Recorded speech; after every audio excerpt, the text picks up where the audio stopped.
ಮೊತ್ತ ಮೊದಲು ಎಲ್ಲ ಕೇಳುಗರಿಗೆ 69ನೇ ವರ್ಷದ ರಾಜ್ಯೋತ್ಸವದ ಶುಭಾಶಯಗಳು. ಈ ಸಂದರ್ಭದಲ್ಲಿ ನನಗೆ ನೆನಪಾಗದ್ದು ಕಾವ್ಯಾನಂದರ ಒಂದು ಅದ್ಭುತವಾದ ಹಾಡು. ಆ ಮನಸೆಳೆಯುವ ಹಾಡು ಹೇಳುತ್ತದೆ, ಹೊತ್ತಿತು ಹೊತ್ತಿತು ಕನ್ನಡದ ದೀಪ, ಹೊತ್ತಿತು ಹೊತ್ತಿತು ಕನ್ನಡದ ದೀಪ, ಮುಗಿಯಿತು ಮುಗಿಯಿತು ಶತಮಾನಗಳ ಶಾಪ. ಇದು ಬಹಳ ವರ್ಷಗಳಿಂದ ಕನಸು ನನಸಾಗಿ ಕನ್ನಡ ನಾಡು ಒಂದಾದ ದಿನದೊಂದು ಉಕ್ಕಿ ಹರಿದ ಕವಿಯ ಅಂತರಾಳದ ಮಿಡಿತ. ಈ ಶತಮಾನಗಳ ಶಾಪವನ್ನು ಶಮನ ಮಾಡಲು ಹೋರಾಡಿದ ಅಸಾಧಾರಣ ಚೇತನಗಳನ್ನು ನೆನೆಯುವುದು ಒಂದಾದರೆ, ಅವರ ಕಂಡ ಕನಸು ನನಸು ಮಾಡಲು ಈಗ ಮುಂದೆ ಏನು ಮಾಡಬಹುದು ಎಂಬುದರ ಬಗ್ಗೆ ಸ್ಪಷ್ಟ ಚಿಂತನೆ 69ನೇ ರಾಜ್ಯೋತ್ಸವದ ಸಂದರ್ಭದಲ್ಲಿ ಗಟ್ಟಿಗೊಳ್ಳಬೇಕಾಗಿದೆ. ನಮ್ಮ ಕನ್ನಡ ನಾಡಿನ ಶಾಪ ಪ್ರಾರಂಭವಾದದ್ದು ರಕ್ಕಸ ತಂಗಡಿಗಿ ಕಾಳಗದ ನಂತರ. ಆಗ ಹರಿದು ಹಂಚಿ ಹೋದ ಕನ್ನಡ ನಾಡು ಒಂದಾಗಲು ಶತಮಾನಗಳೇ ಬೇಕಾದವು. ದಕ್ಷಿಣ ಕರ್ನಾಟಕ ಮೈಸೂರು ಒಡೆಯರ ಒಡೆತನದಲ್ಲೇ ಇತ್ತು. ಆ ಯದುವಂಶೀಯ ನಾಡು ಅಷ್ಟೊಂದು ತೊಂದರೆಗೆ ಒಳಗಾಗಲಿಲ್ಲ. ಮಹಾರಾಜರು ಕನ್ನಡತನವನ್ನೇ ಮೈಗೂಡಿಸಿಕೊಂಡಿದ್ದರಿಂದ ಸಮಸ್ಯೆಯಾಗಲಿಲ್ಲ. ಆದರೆ ತದ್ವಿರುದ್ಧವಾಗಿ ಉತ್ತರ ಕರ್ನಾಟಕ ಅನೇಕರ ಆಳ್ವಿಕೆಗೆ ಒಳಪಟ್ಟಿತ್ತು. 1818ರಲ್ಲಿ ಪೇಶ್ವೆಯರಿಂದ ನೇರವಾದ ಬ್ರಿಟಿಷ್ ಆಡಳಿತಕ್ಕೆ ಒಳಪಟ್ಟಿತು. ಆಗ ಉತ್ತರ ಕರ್ನಾಟಕವನ್ನು ದಕ್ಷಿಣ ಮಹಾರಾಷ್ಟ್ರ ಎಂದು ಕರೆಯುತ್ತಿದ್ದರು. ಈ ಭಾಗದಲ್ಲಿ ಮಾತನಾಡುವ ಕನ್ನಡ ಭಾಷೆಯನ್ನು ಅಪಭ್ರಂಶ ಮರಾಠಿ ಭಾಷೆ ಎಂದು ತಿಳಿಯಲ್ಪಡುತ್ತಿತ್ತು. ಇದನ್ನು ಹೊಡೆದೋಡಿಸಿದ ಕೀರ್ತಿಗೆ ಮೊದಲು ಪಾತ್ರರಾದವರು ಸರ್ ವಾಲ್ಟರ್ ಇಲಿಯಟ್ ಮತ್ತು ಡೆಪ್ಯುಟಿ ಚನ್ನಬಸಪ್ಪನವರು. ಅವರ ಪುಣ್ಯದ ಫಲವಾಗಿ ಉತ್ತರ ಕರ್ನಾಟಕದ ಭಾಷೆ ಕನ್ನಡ. ಅದಕ್ಕಾಗಿ ಕನ್ನಡದ ಶಾಲೆಗಳನ್ನು ತೆರೆದು ಆಗಿನ ವಿದ್ಯಾರ್ಥಿಗಳಲ್ಲಿ ಕನ್ನಡ ಭಾಷೆಯ ಸೊಬಗನ್ನು ಬಿತ್ತಿದವರು ಆ ಮಹಾನುಭಾವರು. ಆದರೆ ನಮ್ಮ ದುರ್ದೈವಕ್ಕೆ ಡೆಪ್ಯುಟಿ ಚನ್ನಬಸಪ್ಪನವರು ಬಹಳ ವರ್ಷ ಕಾಲ ಬದುಕಿ ಬಾಳಲಿಲ್ಲ. ಈ ಪರಂಪರೆ ಜೊತೆ ಹೆಜ್ಜೆ ಹಾಕಿದವರು ವೆಂಕಟರಂಗು ಕಟ್ಟಿ, ಗಂಗಾಧರ ಮಡಿವಾಳೇಶ್ವರ ತುರ್ಮರಿ, ರೊದ್ದ ಶ್ರೀನಿವಾಸರಾಯರು. ಅವರ ನಂತರ 1885ರಲ್ಲಿ ಹುಯಿಲಗೋಡು ಭುಜಂಗರಾಯರು, ಶಾಂತವೀರ ರಾಜದೇವ ಕಿತ್ತೂರವರು ಕನ್ನಡದ ಚಳವಳಿಯನ್ನು ಮುಂದುವರಿಸಿದರು. ಆಗ ಹದವಾಗುತ್ತಿದ್ದ ಭೂಮಿಯ ಮೇಲೆ ವಟವೃಕ್ಷವಾಗಿ ಬೆಳೆದದ್ದು ಮಹಾಚೇತನ ರಾಹ ದೇಶಪಾಂಡೆ, ಅಂದರೆ ರಾಮಚಂದ್ರ ಹನುಮಂತರಾವ್ ದೇಶಪಾಂಡೆ. ಇವರು ಧಾರವಾಡದ ಹತ್ತಿರ ಇರುವ ನರೇಂದ್ರ ಗ್ರಾಮದವರು.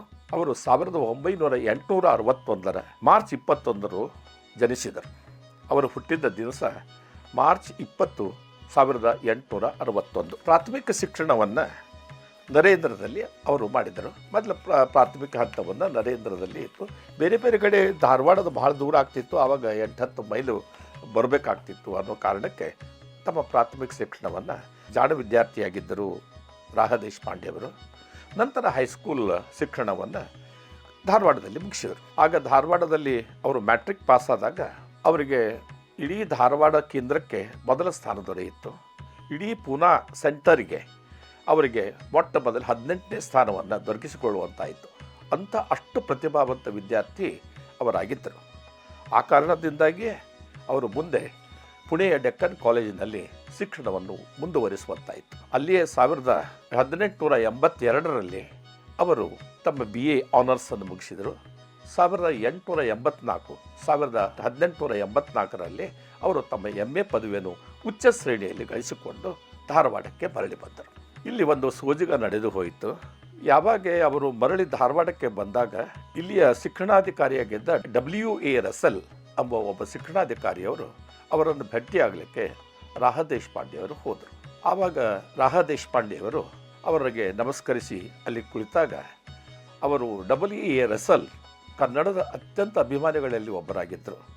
ಕನ್ನಡತನವನ್ನು ಉಳಿಸಿದವರಲ್ಲಿ ಅವರು ಅಗ್ರಗಣ್ಯರು. ಅವರು ಒಂದು ಸಹಜವಾದ ಒಂದು ಮಾತನ್ನು ಈ ಯುವಕನಿಗೆ 23 ವರ್ಷದ ಈ ತರುಣನಿಗೆ ಒಂದು ಪ್ರಶ್ನೆಯನ್ನು ಕೇಳಿದರು. ಮುಂದೆ ಏನು ಮಾಡಬೇಕೆನ್ನುತ್ತೀರಿ ಎಂಬ ಈ ಪ್ರಶ್ನೆಗೆ ರಾಹ ದೇಶಪಾಂಡೆಯವರ ಸಿದ್ಧವಾದ ಉತ್ತರವಿತ್ತು. ನಾನು MA ಪದವಿಯನ್ನು ಗಳಿಸಿದ್ದೇನೆ. ಮುಂದೆ ನನ್ನ LLB ಮಾಡಿ ನಾನು ವಕೀಲ ವೃತ್ತಿಯನ್ನು ಮಾಡಿ ನಾನು ಒಬ್ಬ ಹಿರಿಯ ವಕೀಲನಾಗಬೇಕು ಅಂತ ಒಂದು ಕನಸು ಕಂಡಿದ್ದೇನೆ ಅಂದ್ರಂತೆ. ಅದಕ್ಕೆ ರಸೆಲ್ಲರು ಅವರು ಹೇಳಿದ ಮಾತು ಹೀಗಿದೆ, ಅಲ್ಲ, ನಿಮ್ಮಂಥ ಪ್ರತಿಭಾವಂತ ತರುಣರು ಎಲ್ಲರೂ ವಕೀಲರಾಗಿ ಬಿಟ್ಟರೆ ಕನ್ನಡವನ್ನು ಉಳಿಸಿ ಬೆಳೆಸುವವರಾರು. ಅದಕ್ಕಾಗಿ ಯಾಕೆ ನೀ ಶಿಕ್ಷಣ ಇಲಾಖೆಯನ್ನು ಸೇರಬಾರದು ಎಂಬ ಮಾತನಿಗೆ ರಾ ದೇಶಪಾಂಡೆ ಅವರು ಒಪ್ಪಿಗೆ ಇತ್ತ ಕಾರಣದಿಂದಾಗಿ 1885 ಜನವರಿ ತಿಂಗಳಲ್ಲಿ ಅವರಿಗೆ ಶಿಕ್ಷಣ ಇಲಾಖೆಯ ನಿರ್ದೇಶಕ ಚಾಟ್ಫೀಲ್ಡರು ಬೆಳಗಾವಿಯ ಸರ್ದಾರ್ ಹೈಸ್ಕೂಲಿಗೆ ಸಹಾಯಕ ಹೆಡ್ ಮಾಸ್ಟರ್ ಎಂದು ನಿಯುಕ್ತಗೊಳಿಸಿದರು. ಕನ್ನಡತನವೇ ಮೈವೆತ್ತಿ ಬಂದಂತಿದ್ದ ರಾ ದೇಶಪಾಂಡೆ ಶಿಕ್ಷಣದಲ್ಲಿ ಪ್ರಧಾನ ಪಾತ್ರ ಸಿಗಲು ತಮ್ಮ ಸದುದ್ದೇಶ ಪ್ರಯತ್ನ ಪ್ರಾರಂಭಿಸಿದರು. ದೇಶಪಾಂಡೆ ಅವರಿಗೆ ಸ್ಪಷ್ಟವಾದ ಕಲ್ಪನೆ ಇತ್ತು. ಭಾರತೀಯ ಭಾಷೆಗಳಲ್ಲಿ ಬಹಳ ಮಹತ್ವದ ಸ್ಥಾನ ಪಡೆದುಕೊಂಡಿದ್ದ ಕನ್ನಡ ಭಾಷೆ ಮರಾಠಿಗರ ಹಿಡಿತದಲ್ಲಿ ಸಿಕ್ಕು ಇದರಿಂದ ಬಿಡುಗಡೆ ಹೊಂದಲು ದೇಶಪಾಂಡೆ ಅವರ ಪ್ರಯತ್ನಕ್ಕೆ ಮರಾಠಿ ಭಾಷಿಕರ ಮೇಲಾಧಿಕಾರಿಗಳು ತಡೆಬಡ್ಡಿದರು. ಆದರೆ ಹಠಬಿಡದ ತ್ರಿವಿಕ್ರಮನಂತೆ ಅವರು ಕಾರ್ಯಪ್ರವೃತ್ತರಾದರು. ಆದರೆ ದಿನಗಳದಂತೆ ಪ್ರತಿಭಾವಂತ ದೇಶಪಾಂಡೆ ಅವರಿಗೆ 2 ವಿಷಯಗಳು ಮನದಟ್ಟಾಯಿತು. ಮೊದಲನೇದು ಅಂದರೆ ನಮ್ಮ ಕನ್ನಡದ ಜನರೇ ಕನ್ನಡದ ಬಗ್ಗೆ ತಿರಸ್ಕಾರ ಮನೋಭಾವನೆ ಹೊಂದಿದ್ದರು. ಎರಡನೆಯದು ಮರಾಠಿ ಭಾಷಿಕರ ದಬ್ಬಾಳಿಕೆ. ಈಗ ಅದು ಬದಲಾಗಿ ಈಗ ನಮ್ಮ ಮುಂದೆ ಇರುವಂಥ ಸಮಸ್ಯೆ ಮರಾಠಿ ಭಾಷೆ ಅಲ್ಲ, ನಮ್ಮ ಮುಂದೆ ಇರುವಂಥ ಭಾಷೆ ಇಂಗ್ಲೀಷ್ ಭಾಷೆಯಾಗಿದೆ. ನಮ್ಮ ಮುಂದೆ ಇರೋ ಸಮಸ್ಯೆ ಆಗ ಮರಾಠಿಯಾಗಿತ್ತು, ಈಗ ಇಂಗ್ಲೀಷ್ ಭಾಷೆಯಾಗಿದೆ. ಆ ಮಾತು ಬೇರೆ, ಅದರ ಬಗ್ಗೆ ಬೇರೆ ಮಾತುಗಳಲ್ಲಿ ಹೇಳುವಲ್ಲ. ಅದು ಬದಲಾಗಿ ಆಂಗ್ಲ ಭಾಷೆಗೆ ನಮ್ಮ ಅತಿಯಾದ ಪ್ರೀತಿ ತಿರುಗಿದೆ. ಕೆಲವೊಂದು ಜನರು ಕನ್ನಡದ ಬಗ್ಗೆ ಪ್ರೀತಿ ಇರಿಸಿಕೊಂಡ ಜನರನ್ನು ಇಷ್ಟಾದರೂ ರಾ ದೇಶಪಾಂಡೆ ಅವರ ಸುತ್ತಮುತ್ತಲೇ ಅನೇಕ ಕನ್ನಡ ಜನರು ಇದ್ದರಲ್ಲ, ಅವರಿಗೆ ಕನ್ನಡದ ಅಭಿಮಾನ ಇತ್ತು. ಅಂಥ ಜನರನ್ನು ಒಗ್ಗೂಡಿಸಿಕೊಂಡು ಒಂದು ಸಾಂಘಿಕ ಹೋರಾಟವಾದಾಗ ಮಾತ್ರ ಕನ್ನಡಕ್ಕೆ ಅಗ್ರಸ್ಥಾನಮಾನ ಸಿಗುತ್ತದೆ, ಎಲ್ಲೆಡೆಗೆ ಕನ್ನಡ ಭಾಷೆಯ ಕಲರವ ಕೇಳುತ್ತದೆ, ಕನ್ನಡದ ಜನ ತಮ್ಮ ಬಗ್ಗೆ ಹೆಮ್ಮೆ ತಾಳುವಂತೆ ಆಗುತ್ತದೆ ಎಂಬ ದಾರ್ಶನಿಕ ದೃಷ್ಟಿ ಇರಿಸಿಕೊಂಡು ರಾ ದೇಶಪಾಂಡೆಯವರು 1887ರಿಂದಲೇ ಒಂದು ಕನ್ನಡದ ಸಂಸ್ಥೆ ಹುಟ್ಟು ಹಾಕಲು ಹಂಬಲಿಸತೊಡಗಿದರು. ಇದು ಬಹಳ ಮಹತ್ವದ್ದು. ಅವರಿಗೆ ಏನನ್ನಿಸ್ತು ಅಂದರೆ, ಈ ರೀತಿ ಮರಾಠಿ ಜನರ ಜೊತೆಗೆ ನಾವು ಬದುಕಿ ಬಾಳಬೇಕಾದ್ರೆ, ಮರಾಠಿ ಜನರಿಗಿಂತ ಈ ಕನ್ನಡ ಭಾಷೆ ಬೆಳೆದು ಬರಬೇಕಾದ್ರೆ, ಮರಾಠಿಯಿಂದ ಆ ಬಂಧನದಿಂದ ಬಿಡುಗಡೆ ಹೊಂದಿ ಕನ್ನಡ ಭಾಷೆ ಬೆಳೆದು ಬರಬೇಕಾದರೆ ಅದಕ್ಕೊಂದು ಸಾಂಘಿಕ ಪ್ರಯತ್ನ ಇದ್ದಾಗ ಮಾತ್ರ ನಾವು ಅದನ್ನು ಸಾಧಿಸಲಿಕ್ಕೆ ಸಾಧ್ಯ ಆಗುತ್ತೋ ಸ್ಪಷ್ಟ ಕಲ್ಪನೆ ರಾ ದೇಶಪಾಂಡೆ ಅವರಿಗೆ 25-26 ವರ್ಷದ ತರುಣನಿಗೆ ಇತ್ತು. ಎಂಥ ಒಂದು ಅದ್ಭುತವಾದ ಚಿಂತನೆ ಆಗಿನ ಆ ತರುಣನಿಗೆ ಇದ್ದರ ಕಾರಣದಿಂದಾಗಿ ಕನ್ನಡ ಬೆಳೆಯಲು ಕಾರಣವಾಯಿತು. ಅವರ ಸತತ ಪರಿಶ್ರಮದ ಫಲವಾಗಿ ಈಗ ನಾವು ಹೆಮ್ಮೆಯಿಂದ ಕಾಣುತ್ತಿರುವ ಕರ್ನಾಟಕ ವಿದ್ಯಾವರ ಸಂಘ, ಯಾವುದನ್ನು ಬಗ್ಗೆ ಕರ್ನಾಟಕ ವಿದ್ಯಾವರ ಸಂಘ ಅಂದರೆ ಒಂದು ದೊಡ್ಡ ಸಂಸ್ಥೆ ಅಂತ ನಾವು ಈಗೇನು ನೋಡ್ತಾ ಇದ್ದೇವಲ್ಲ, ಅಂದರೆ ಕರ್ನಾಟಕ ವಿದ್ಯಾವರ ಸಂಘ ಅಸ್ತಿತ್ವಕ್ಕೆ ಬಂದದ್ದು ಜುಲೈ 20, 1890ರಂದು. ಈ 1890 ಜುಲೈ 20ರಂದು ಅದು ಎಲ್ಲಿ ಆಯಿತು ಅಂದರೆ, ಅದು ಸಭೆ ಆದದ್ದು ಶ್ರೀನಿವಾಸರಾವ್ ಗದಕ್ಕರ್ ಎಂಬವರ ಮನೆಯಲ್ಲಿ ಅಟ್ಟದ ಮೇಲೆ ಈ ಒಂದು ಅನೇಕ ಜನರು ಅಲ್ಲಿ ಕೂಡಿದರು. ಊರಿನ ಸಭ್ಯ ಗೃಹಸ್ಥರೆಲ್ಲ ಅಲ್ಲಿ ಕೂಡಿದ್ದರು ಅಂತ ರಾ ದೇಶಪಾಂಡೆ ಅವರು ತಮ್ಮ ಚರಿತ್ರೆಯಲ್ಲಿ ಬರೆದುಕೊಡ್ತಾರೆ. ಅವರು ಹೇಳ್ತಾರೆ, ಊರಿನ ಸಭ್ಯ ಗೃಹಸ್ಥರು ಕೂಡಿದಾಗ ಸನ್ಮಾನ್ಯ ರಾ ದೇಶಪಾಂಡೆ ಅವರು ಮೊಟ್ಟ ಮೊದಲು ಒಂದು ಪರಿಚಯ ಭಾಷಣವನ್ನು ಮಾಡಿದರು. ಯಾತಕ್ಕಾಗಿ ಇಲ್ಲಿ ನಾವು ಈ ಸಭೆಯನ್ನು ಕರೆದಿದ್ದೇವೆ, ಇದರ ಉದ್ದೇಶ ಏನು, ಇದರ ಧ್ಯೇಯೋದ್ದೇಶ ಏನು ಅನ್ನೋದರ ಸ್ಪಷ್ಟ ಕಲ್ಪನೆ ಕೊಡಲು ಅವರು ಒಂದು ಮಾತನಾಡಿದ್ದಾರೆ. ಬಹಳ ಅದ್ಭುತವಾದ ಮಾತುಗಳನ್ನು ಅವರು ಆಡಿದ್ದಾರೆ. ಆಗ ರಾ ದೇಶಪಾಂಡೆ ಅವರು ಏನು ಮಾತಾಡಿದರು ಅದು ನಿಜವಾಗ್ಲೂ ರೋಮಾಂಚನ ಹುಟ್ಟಿಸುವಂಥ ಮಾತೇ ಆಗಿತ್ತು. ಅವರ ಆಗಿನ ಭಾಷೆ ಅಂದರೆ ಈಗ 135, 136, 134, 135 ವರ್ಷದ ಹಿಂದೆ ಒಂದು ಕನ್ನಡ ಭಾಷೆ ಯಾವ ರೀತಿಯಿಂದ ಪುರಿಗಟ್ತಿತ್ತು, ಯಾವ ರೀತಿ ಇತ್ತು ಅನ್ನೋದಕ್ಕೆ ಈ ಮಾತುಗಳು ನಮಗೆ ಸಾಕ್ಷೀಕರಿಸ್ತವೆ. ಕನ್ನಡ ಭಾಷೆಯ ದೀನಸ್ಥಿತಿಯಿಂದ ದೂರ ಮಾಡುವುದಕ್ಕಾಗಿ ಕನ್ನಡದ ಜನರ ಸಹಾಯದಿಂದ ಒಂದು ಸಂಘವನ್ನು ಸ್ಥಾಪಿಸಬೇಕೆಂಬ ವಿಚಾರವು ನನ್ನ ಮನಸ್ಸಿನಲ್ಲಿ 1887ನೇ ಇಸ್ವಿಯಲ್ಲಿ ಹುಟ್ಟಿತು. ಅಂದಿನಿಂದ ಇಂದಿನವರೆಗೆ ಅದೇ ಪ್ರಯತ್ನದಲ್ಲಿ ತೊಡಗಿದ್ದೇನೆ. ಹಿಂದೂಸ್ತಾನದಲ್ಲಿ ಎಲ್ಲ ಭಾಷೆಗಳಲ್ಲಿ ಕನ್ನಡವೂ ಹಳೆಯದಿರುತ್ತದೆ. ಕನ್ನಡ ಮಾತನಾಡುವವರ ಸಂಖ್ಯೆ 1,10,00,000 ಆಗ 1890 ಅವಧಿಯಲ್ಲಿ ನಮ್ಮ ಒಟ್ಟು ಕನ್ನಡಿಗರ ಜನಸಂಖ್ಯೆ 1,10,00,000 ಆಗಿತ್ತು ಅಂತ ಅಂದಾಜಿಸಲಾಗಿದೆ. ಎಲ್ಲ ಕನ್ನಡಿಗರು ಮುಂದೆ ಅವರು ಮುಂದುವರಿತಾರೆ. ಎಲ್ಲ ಕನ್ನಡಿಗರು ಸ್ವಭಾಷೆಯ ಅಭಿಮಾನ ಹಿಡಿದು ಈ ಸಂಘದ ಕೆಲಸವನ್ನು ನೆರವೇರಿಸುವುದಕ್ಕೆ ಮತ್ತು ಕೈಲಾದ ಮಟ್ಟಿಗೆ ತನು ಮನ ಧನಗಳಿಂದ ಸಹಾಯ ಮಾಡಬೇಕೆಂದು ಕೇಳಿಕೊಳ್ಳುತ್ತೇನೆ ಅಂತ ಅವರೇ ಬರೀತಾರೆ. ಹೀಗೆ ಸೆರಗೊಡ್ಡಿ ಕೇಳಿಕೊಳ್ಳಲು ರಾ ದೇಶಪಾಂಡೆ ಅವರಿಗೆ ಅತ್ಯಂತ ಮಹತ್ವದ ಕಾರಣ ಇತ್ತು. ಅದೇನೆಂದರೆ ಕನ್ನಡದ ಜನರೇ ಮರಾಠಿಯಿಂದ ಪ್ರಭಾವಿತರಾದವರು. ಇದು ಬಹಳ ಮಹತ್ವದ ದುರ್ದೈವ ಅವರು ಕಂಡದ್ದು. ಆಗಿನ ಕಾಲದಲ್ಲಿ ರಾ ದೇಶಪಾಂಡೆ ಅವರ ಮುಂದೆ ಇದ್ದಂಥ ದೊಡ್ಡ ಸಮಸ್ಯೆ ಅಂದರೆ ಕನ್ನಡದ ಜನರೇ ಮರಾಠಿಯಿಂದ ಪ್ರಭಾವಿತರಾಗಿದ್ದರು. ಕನ್ನಡದಲ್ಲಿ ಮಾತನಾಡುವುದರಿಂದ ಅಪಮಾನ, ತಿರಸ್ಕಾರ ಎಂಬ ತಿಳುವಳಿಕೆ ಇದ್ದ ಕಾಲ ಅದಾಗಿತ್ತು. ಇದು ಮೊಟ್ಟ ಮೊದಲು ಕನ್ನಡಿಗರಿಂದ ಆ ಸಮಸ್ಯೆಯನ್ನು ಕಂಡುಕೊಂಡ್ರವರು. ಕನ್ನಡಿಗರಲ್ಲಿ ಇರ್ತಕ್ಕಂಥ ಒಂದು ಕೀಳರಿಮೆಯನ್ನು ಅದನ್ನು ಹೊಡೆದು ಹಾಕಲು ಈ ಸಂಸ್ಥೆ ಕರ್ನಾಟಕ ವಿದ್ಯಾವರ್ಧಕ ಸಂಘ ಕೆಲಸ ಮಾಡಬೇಕು ಎಂಬುದು ನಿರ್ದಿಷ್ಟವಾದ ಕಲ್ಪನೆಯನ್ನು ಇಟ್ಟುಕೊಂಡೇ ರಾ ದೇಶಪಾಂಡೆಯವರು ಕರ್ನಾಟಕ ವಿದ್ಯಾವರ್ಧಕ ಸಂಘವನ್ನು ಹುಟ್ಟುಹಾಕಿದರು. ರಾ ದೇಶಪಾಂಡೆಯವರು ಮರಾಠಿಯ ಜನರ ದುರಭಿಮಾನಕ್ಕೆ ಬೇಸತ್ತ ಜನರ ಸಲುವಾಗಿ ಆಡಿದ ಮಾತು ಇದಾಗಿತ್ತು. ಆದರೆ ಅವರು ಮಾತನಾಡಿದಂಥ ಮಾತು ಕನ್ನಡಿಗರ ಬಗ್ಗೆ ಮರಾಠಿ ಜನರು ಇಟ್ಟುಕೊಂಡಂಥ ತಪ್ಪು ತಿಳುವಳಿಕೆಯ ಅದನ್ನು ಹೊಡೆದೋಡಿಸಬೇಕು ಎಂಬ ಕಾರಣಕ್ಕಾಗಿ ಒಂದು ಸಾಂಘಿಕ ಪ್ರಯತ್ನ ಬೇಕು ಅನ್ನೋ ಕಾರಣಕ್ಕಾಗಿ ಕರ್ನಾಟಕ ವಿದ್ಯಾವರ್ಧಕ ಸಂಘ ಸ್ಥಾಪಿಸುತ್ತೇವೆ ನಾವೆಲ್ಲರೂ ಸೇರಿ ಎಂಬ ಒಂದು ಸ್ಪಷ್ಟವಾದ ಕಲ್ಪನೆ ಇತ್ತು. ಅವರಿಗೆ ಮರಾಠಿ ಜನರ ಬಗ್ಗೆ ಆಗಲಿ ಮರಾಠಿ ಭಾಷೆಯ ಬಗ್ಗೆ ಆಗಲಿ ತಿರಸ್ಕಾರವಿರಲಿಲ್ಲ. ನಮ್ಮ ಕನ್ನಡಿಗರ ಬಗ್ಗೆ ಇಲ್ಲದ ಮರಾಠಿ ಮೋಹದ ಕುರಿತಾಗಿತ್ತು. ನಮ್ಮ ಕನ್ನಡ ಜನರು ಮರಾಠಿ ಮಾತನಾಡೋದಂದರೆ ಒಂದು ಸಂಸ್ಕೃತಿ, ಉಚ್ಚ ಸಂಸ್ಕೃತಿ ಅಂತ ತಿಳ್ಕೊಂಡ ಒಂದು ಕಾಲಘಟ್ಟ ಅದಾಗಿತ್ತು. ಮರಾಠಿ ಭಾಷೆಗಿಂತ ಕನ್ನಡದ ಭಾಷೆ ಬಹಳ ಪುರಾತನವಾದದ್ದು. ಮರಾಠಿ ಭಾಷೆಗಿಂತ ಕನ್ನಡದ ಭಾಷೆ ಬಹಳ ಪುರಾತನವಾದದ್ದು. ಆ ಪುರಾತನತೆ ಅದು ಒಂದು ಪರಂಪರೆ, ಒಂದು ಕಟ್ಟಿಕೊಟ್ಟಂಥ ಒಂದು ಮಹಾನ್ ಕನ್ನಡ ಭಾಷೆ ಅಂತೇನಿದೆಯಲ್ಲ, ಅದು 8ನೇ ಶತಮಾನದಿಂದ ಉಜ್ವಲವಾಗಿ ಬೆಳಗಿದಂಥ ಕಾಲ ಅದಾಗಿತ್ತು. ಅದನ್ನು ಕಂಡುಕೊಂಡಿದ್ದರು ರಾ ದೇಶಪಾಂಡೆಯವರು. ಆ ಕಾರಣಕ್ಕಾಗಿ ಮರಾಠಿ ಭಾಷೆಗಿಂತ ಕನ್ನಡದ ಭಾಷೆಗೆ ಬಹಳ ಪುರಾತನವಾದಂಥ ಒಂದು ಪರಂಪರೆ ಇದೆ ಎಂಬುದನ್ನು ಕಂಡುಕೊಂಡಿದ್ದರು. ಮರಾಠಿ ಜನರಲ್ಲಿ ಆಗ ಇದ್ದ ಉಚ್ಚ ಭಾವನೆಯ ಬಗ್ಗೆ ತಿರಸ್ಕಾರವಿತ್ತು. ತಮ್ಮ ಬಗ್ಗೆ ಮರಾಠಿ ಜನರಿಗೆ ತಾವು ಅಂದರೆ ಬಹಳ ಉಚ್ಚ ಮಟ್ಟದವರು, ಸಂಸ್ಕೃತಿಯಿಂದ ಕೂಡಿಕೊಂಡಂಥವರು, ಸಂಸ್ಕೃತಿ ಅಂದರೆ ತಾವೇ ಅಂತ ತಿಳ್ಕೊಂಡಂಥ ಕಾಲಘಟ್ಟ ಆಗಿತ್ತು. ಆ ಮರಾಠಿ ಜನರಲ್ಲಿ ಹಲವು ತಮ್ಮ ಭಾಷೆ ಸಂಸ್ಕೃತಿಯೇ ಶ್ರೇಷ್ಠವೆಂಬ ಹುಚ್ಚು ಕಲ್ಪನೆ ಇತ್ತು. ಅದನ್ನು ಅಳಿದು ಹಾಕಲು ಕರ್ನಾಟಕ ವಿದ್ಯಾವರ್ಧಕ ಸಂಘ ತಲೆ ಎತ್ತಿ ನಿಂತಿತು. ಕನ್ನಡಿಗರ ಸ್ವಾಭಿಮಾನದ ಪ್ರತೀಕವಾಗಿ ಅದು ಆ ಕಾರ್ಯ ಅವತ್ತು 1890 ಜುಲೈ 20ನೇ ತಾರೀಕಿಗೆ ಅದು ಪ್ರಾರಂಭವಾಯಿತು. ಆ ಪ್ರಾರಂಭವಾದ ದಿನದಲ್ಲಿ ಅವರು ಮಾಡಿದಂಥ ಒಂದು ಭಾಷಣ ಈಗಾಗಲೇ ಹೇಳಿದ್ನಲ್ಲ, ಅವರು ಒಂದು ಮಾತನ್ನು ಹೇಳ್ತಾರೆ. ಏನಂತಂದರೆ, ಆವಾಗ ಒಂದು ಸಂಘಟನೆ ಬೇಕು ಅನ್ನೋ ಕಾರಣಕ್ಕೆ ಅವರು ಮೊಟ್ಟ ಮೊದಲು ಏನು ಮಾಡಿದ್ರು ಅಂದರೆ, ಅನೇಕ ಜನರನ್ನು ಒಗ್ಗೂಡಿಸಿ ಒಂದು ಸಂಸ್ಥೆ ಅದನ್ನು ಕರ್ನಾಟಕ ವಿದ್ಯಾವರ್ಧಕ ಸಂಘ ಹುಟ್ಟು ಹಾಕಿದ್ರಲ್ಲ, ಆವಾಗ ಅವರು ಅದಕ್ಕೆ ಪ್ರಥಮ ಅಧ್ಯಕ್ಷರು ಯಾರು ಅಂತಂದರೆ, ಕರ್ನಾಟಕ ವಿದ್ಯಾವರ್ಧಕ ಸಂಘದ ಪ್ರಥಮ ಅಧ್ಯಕ್ಷರು ಶಾಮರಾವ್ ವಿಠ್ಠಲ್ ಕೈಕಿಣಿ. ಅವರು ಹೈಕೋರ್ಟಿನ ವಕೀಲರಾಗಿದ್ದರು. ಅವರು ಮುಂಬೈಯಲ್ಲಿರ್ತಿದ್ರು. ಅವರನ್ನು ಅಧ್ಯಕ್ಷರನ್ನಾಗಿ ಮಾಡಿದರು. ಉಪಾಧ್ಯಕ್ಷರಾಗಿ ವೆಂಕಟರಂಗೋ ಕಟ್ಟಿಯವರು ಆದರು. ರಾ ದೇಶಪಾಂಡೆಯವರು ಸನ್ಮಾನಿತ ಕಾರ್ಯದರ್ಶಿಯಾಗಿ ಮೊಟ್ಟ ಮೊದಲು ನೇಮಕಗೊಂಡರು.